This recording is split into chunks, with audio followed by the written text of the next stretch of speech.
کمرے میں ناشتہ کیوں کریں گے؟ نیچے سب کے ساتھ کریں گے نا، وہ الجھن سے بولی۔ اسے سمجھ نہیں آیا آخر وہ کیوں کمرے میں ناشتہ کرنا چاہتا تھا۔ 11 بجنے والے ہیں اور اس وقت کوئی ناشتہ نہیں کرتا، اور ویسے بھی تمہیں کسی کے ساتھ ناشتہ کرنے کی ضرورت نہیں ہے سوائے میرے۔ وہ گردن موڑے ابھی تک بیڈ پہ بیٹھی آئلہ کو دیکھتے سنجیدگی سے بولا، جبکہ آئلہ کو اس کی کوئی بات سمجھ نہیں آ رہی تھی۔ وہ بس خاموشی سے اٹھی اور واش روم میں گھس گئی۔ جب تک وہ آئی تھی تب تک رائد سفید شرٹ پہن چکا تھا۔ ناشتہ بھی آ گیا تھا، یقیناً اس نے کافی پہلے سے ہی ناشتے کا بول دیا تھا۔ آ جاؤ، رائد اپنی گھڑی پہنتے صوفے پہ بیٹھتے بولا تو آئلہ بیڈ پہ رکھا اپنا دوپٹہ اٹھانے بڑھ گئی۔ رہنے دو اسے، یہاں میرے علاوہ کون سا کوئی اور ہے؟ اس کی نظریں بیڈ پہ رکھے دوپٹے پہ دیکھتے وہ نرمی سے بولا تو جھجکتی ہوئی اس کے ساتھ آ بیٹھی۔ تم گھر میں بور ہو جاؤ گی، چاہو تو میرے ساتھ آفس چل سکتی ہو۔ پراٹھے کے ساتھ انڈا لیتے رائد نے نوالا بنا کے اس کے منہ کی جانب کیا۔ ہم خود کھا لیں گے۔ آئلہ نے اس کے ہاتھ سے نوالا لینے کے لیے ہاتھ آگے بڑھایا مگر وہ ہاتھ پیچھے کر گیا۔ پہلا نوالا ہمیشہ تم میرے ہاتھ سے کھاؤ گی، وہ محبت سے ہلکی سی مسکان کے ساتھ کہتا نوالا اس کے منہ کے پاس لے کے گیا تو وہ بغیر کچھ کہے منہ کھول گئی۔ تو بتاؤ کیا سوچا تم نے، چلو گی میرے ساتھ آفس؟ رائد نے جوس گلاس میں ڈالتے اس کے سامنے رکھا اور پھر اپنے ناشتے کی جانب متوجہ ہوا۔ نہیں، ہم نہیں جائیں گے، وہ چھوٹے چھوٹے نوالے کھاتے بولی تو رائد نے ہاں میں سر ہلا دیا۔ ناشتہ ختم کر کے آئلہ برتن ٹرے میں رکھنے لگی تو رائد اٹھ کے الماری کے پاس چلا گیا۔ سلائڈنگ ڈور کھولتے اس نے پہلی دراز کھولی جس میں ایک مخملی سا باکس رکھا تھا۔ باکس نکالتے وہ آئلہ کی جانب آیا جو اس کی طرف پشت کیے بیڈ پہ رکھا اپنا دوپٹہ اٹھا رہی تھی۔ پشت پہ بکھرے ریشمی بال بہت ہی بھلے لگ رہے تھے۔ آئلہ، اس کی گھمبیر آواز پہ آئلہ دوپٹہ اٹھاتی اس کی جانب مڑی۔ تم رات کو بول رہی تھی نا کہ میں نے تمہیں منہ دکھائی نہیں دی، تو یہ لو آج دے رہا ہوں۔ رائد نے وہ باکس اس کی جانب بڑھایا تو وہ جلدی سے تھامتے اشتیاق سے کھولنے لگی۔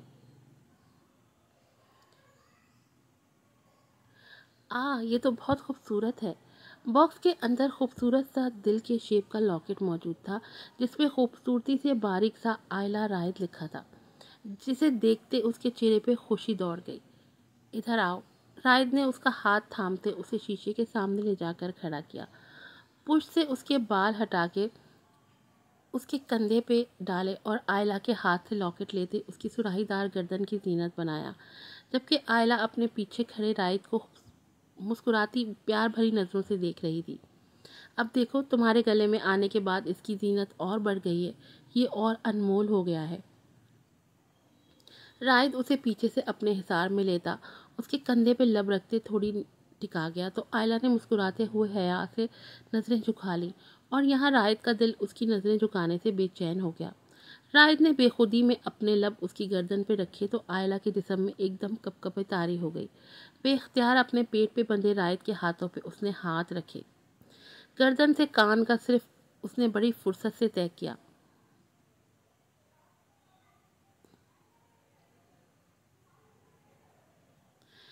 ذاتا سرا مینا لرم جانا، آئی لو یو جان، کان کے پاس دھیمے سے پشتوں میں کہتا کان کی لو کو چوم گیا تو وہ سرچاری سے مسکرا دی۔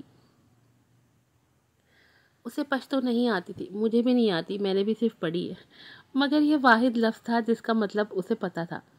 رائد نے دھیرے سے اسے اپنی طرف گھمایا۔ اس کا چہرہ ایک دم سرخ اناری ہو رہا تھا، شرم و حیا کے باعث نظریں اٹھنے سے انکاری تھیں۔ رائد نے اس کے کانپتے ہونٹوں کو فوکس کرتے اس کا چہرہ ایک ہاتھ سے تھامتے ذرا اوپر کیا اور اس کے چہرے پہ جھکنے لگا۔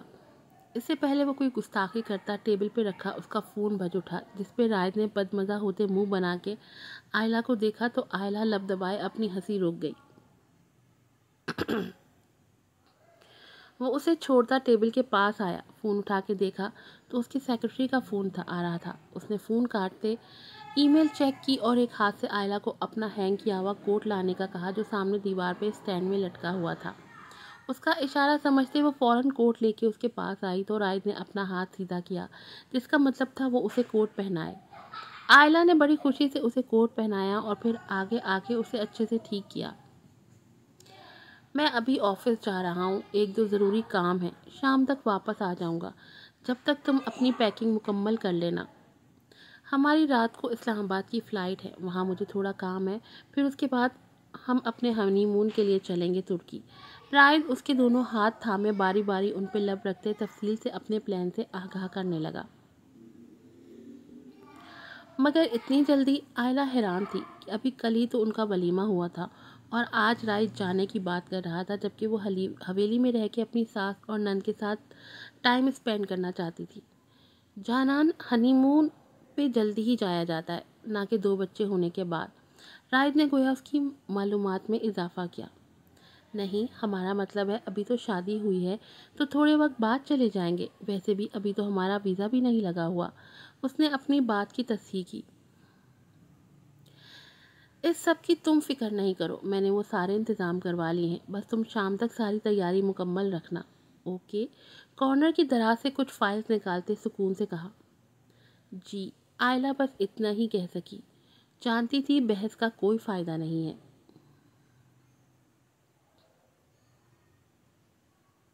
چلو اب اچھی بیویوں کی طرح مجھے باہر تک سی آف کرو۔ رائد نرمی سے اس کی پیشانی چومتا ہلکے سے مسکرا کے بولا تو وہ بھی مسکرا دی۔ وہ شخص اس کی سمجھ سے باہر تھا بالکل۔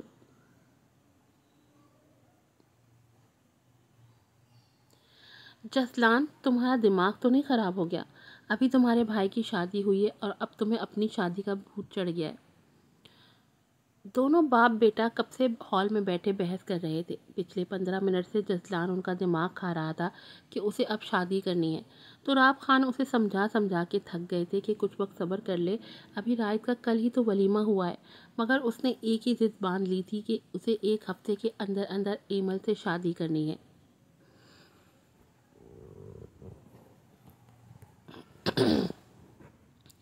شادی کا بھوت نہیں ہے بابا، مجھے بس جلد از جلد اپنی کامیابی دیکھنی ہے۔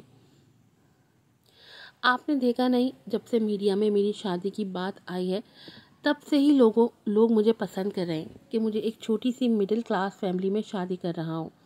میرے اندر کوئی لالچ نہیں ہے، بلکہ میں ایک چھوٹے سے گھرانے کی لڑکی سے محبت کر کے اس سے شادی کرنے لگا ہوں، نہ کہ کسی رئیس امیر زادی سے۔ اور آپ تو یہ بات جانتے ہی ہیں کہ لوگوں کو پتہ ہے کہ امیر لوگ ہمیشہ امیر سے ہی شادی کرتے ہیں، جس سے انہیں فائدہ بھی ہوتا ہے، مگر میں ایک مڈل کلاس لڑکی سے محبت کی شادی کر رہا ہوں جیسے لوگ کافی پسند کر رہے ہیں، جبکہ لوگوں کو یہ لگ رہا ہے کہ ہاں میں واقعی اس سے محبت کرتا ہوں اور اس لیے اس سے شادی کر رہا ہوں، نہ کہ اپنے ذاتی مفاد کے لیے۔ تو ذرا سوچیں بابا، اگر میری شادی ایمل سے ہو جائے گی پھر تو مجھے جیتنے سے کوئی بھی نہیں روک سکتا۔ جسلان بہت ہی تحمل سے انہیں سمجھا رہا تھا۔ تراب صاحب کو بھی اس کی باتیں ٹھیک ہی لگ رہی تھیں۔ ان کے چہرے کے تاثرات بتا رہے تھے کہ وہ جسلان کی بات سے قائل ہو گئے ہیں۔ تم کہہ تو ٹھیک رہے ہو، مگر اتنی جلدی شادی کرنے کے لیے کیا لڑکی کے گھر والے مانیں گے؟ تراب خان کچھ سوچ کے بولے۔ امیر اور ہینڈسم بندہ دیکھ کے کوئی منع ہی نہیں کرے گا۔ جسلان کے انداز میں صاف مغروریت چھلک رہی تھی۔ وہ تو ٹھیک ہے، مگر مجھے لگتا ہے ہمیں 1 ماہ تک۔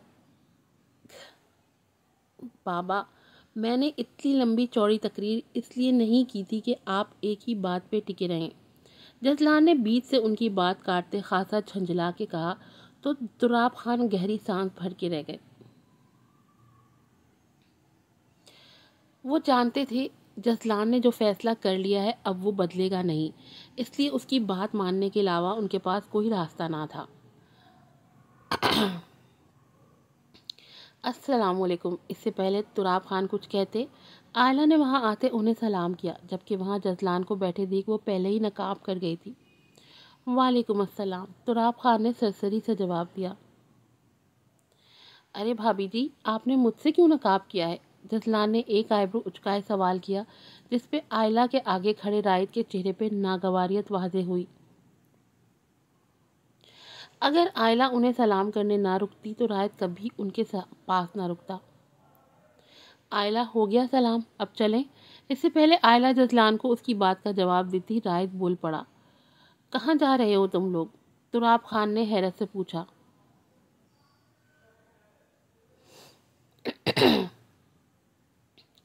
آپ کو اس سے مطلب نہیں ہونا چاہیے، رائد سرد لہجے میں کہتا آگے کی جانب قدم بڑھا گیا تو آئلہ اس کے انداز پہ حیران ہوتی اس کے پیچھے ہی قدم بڑھانے لگی۔ اس کا انداز تراب خان کو تو بالکل پسند نہیں آیا تھا اور یہی حال جزلان کا بھی تھا، مگر وہ دونوں ہی کچھ نہ بولے تھے۔ رکو رایت، اس سے پہلے وہ ہال کا داخلی دروازہ عبور کرتا تراب خان کھڑے ہوتے اسے پکارا، مگر رائد ان کی بات انسنی کرتے آگے بڑھنے لگا۔ جبھی آئلہ نے اس کا بازو تھامتے روکا۔ اپنے بازو پہ اس کی گرفت محسوس کرتے رائد کے قدم رکے۔ اس نے ایک نظر آئلہ کی التجائی نگاہوں پہ ڈالی اور پھر تراب خان کی جانب گھوم گیا۔ کہیں وہ بہت روکھے لہجے میں مخاطب ہوا۔ میں اسی ہفتے جزلان کی شادی کرنے کا سوچ رہا ہوں۔ تو کریں، کس نے روکا ہے؟ وہ ان کی بات پوری ہونے سے پہلے ہی بیچ میں بول پڑا۔ وہ ہرگز یہاں نہیں رکتا اگر آئلہ اس کا بازو پکڑ کے نہ روکتی تو۔ وہ بس آئلہ کی آنکھوں میں التجا دیکھ کے رہ گیا تھا۔ ہاں بیٹا، مگر لڑکی والوں کے یہاں جانا ہے تو تم گھر کے بڑے بیٹے ہو، تمہیں ساتھ چلنا ہے ہمارے۔ تراب خان بہت ہی ٹھہر ٹھہر کے پیار سے بولے تھے۔